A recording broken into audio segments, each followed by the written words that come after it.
इंशाअल्लाह ताला मेरा आज़म एक कारकुन, एक सिपाही की तरह है कप्तान के।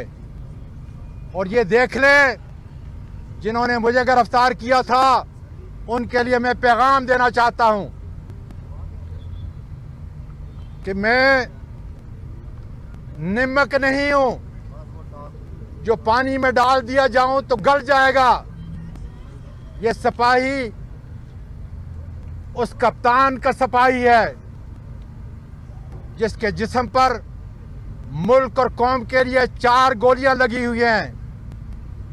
इन हाथों को, इस बदन को, इन हड्डियों को, इस गोश्त को, इस पोस्ट को वक्त लगेगा गलने में।